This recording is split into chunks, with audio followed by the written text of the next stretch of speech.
Hi കൂട്ടുകാരെ, നമസ്കാരം. നമ്മളിന്ന് ഒരു കപ്പ ബിരിയാണി ഉണ്ടാക്കാൻ പോകുന്നത്.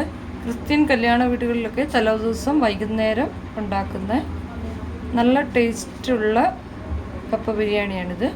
ചില സ്ഥലത്ത് ഏഷ്യാഡ് എന്നൊക്കെ അറിയപ്പെടും.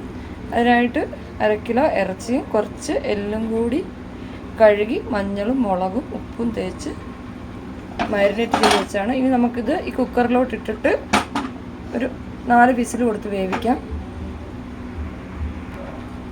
ഇതിലോട്ട് 1 ഗ്ലാസ് വെള്ളം ഒഴിച്ചു കൊടുക്കാം.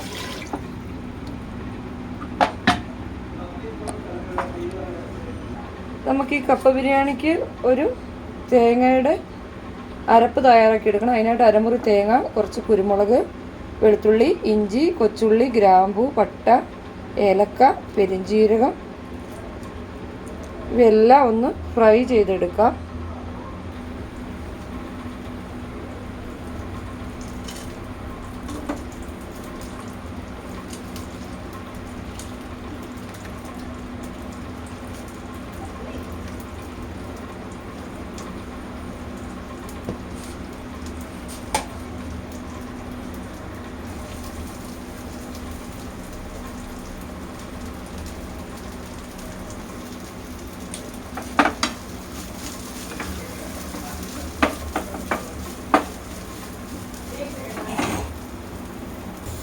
നമ്മുടെ കോക്കനട്ടൊക്കെ ഫ്രൈ ആകുമ്പോഴത്തേക്ക് നമുക്ക് കപ്പേനെ ഒന്ന് പൊളിച്ചെടുക്കാം.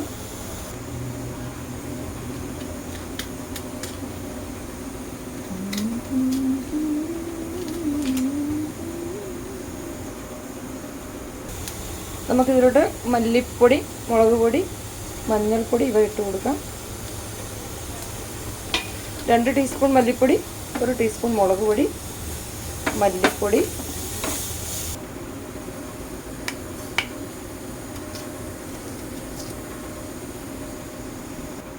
ഇത് നമുക്ക് ഒന്ന് കഴുകിയിട്ട് ചെറുതായിട്ട് കൊത്തി നുറുക്കാം.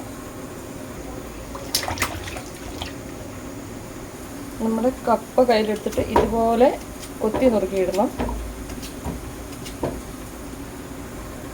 ഇനി നമുക്ക് ഒന്നും കൂടി കഴിയും. തേങ്ങയെല്ലാം ഒന്ന് തണുക്കുമ്പോൾ അരച്ചെടുത്തു. നമ്മുടെ എല്ലൊക്കെ വെന്ത് കപ്പ ഈ കുക്കറിലിട്ടിട്ട് 1 വിസിലടുപ്പിച്ച് വേവിച്ചെടുക്കാം. കുറച്ച് വെള്ളം ഒഴിച്ചിട്ട് നമ്മുടെ കപ്പ റെഡിയായി എല്ലിലേക്ക് ഇട്ട് കൊടുക്കാം. ഈ തേങ്ങയുടെ അരപ്പൊന്ന് നമുക്ക് ഒഴിച്ചു കൊടുക്കാം. എന്നിട്ട് ചെറിയ തീയിൽ 2 മിനിറ്റും ചൂടാക്കാം. നമുക്കിതൊന്ന് ഇളക്കി യോജിപ്പിക്കാം. നമുക്ക് കുറച്ച് മല്ലി ഇല ഇട്ട് കൊടുക്കാം. ഈ വീഡിയോ സബ്സ്ക്രൈബ് ചെയ്യാതെ കാണുന്നവരുണ്ടെങ്കിൽ ഒന്ന് സബ്സ്ക്രൈബ് ചെയ്യുക. Thank you.